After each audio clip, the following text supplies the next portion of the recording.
ঈদের ছুটিতে বাড়িতে যাওয়ার পর ঢাকার উদ্দেশ্যে রওনা দেওয়ার সময় নদীপথে ফেরিতে কিছু বিশেষ মুহূর্ত, অত্যন্ত মনোরম পরিবেশ। আসলে লঞ্চ অথবা ফেরিতে জার্নি করা নদীপথে অত্যন্ত সুন্দর এবং মনোরম পরিবেশ আমি মনে করি।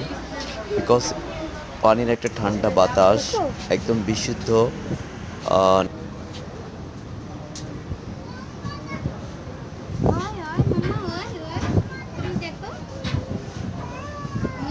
যে কত বড় নদী কত বড় নদী ছে তুমি দেখছো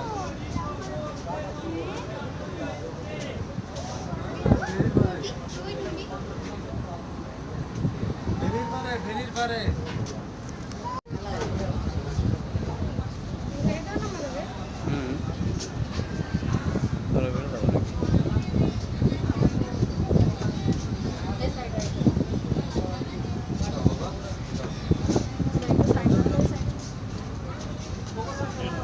ওই পানি গুলো চল পড়ে গেছে।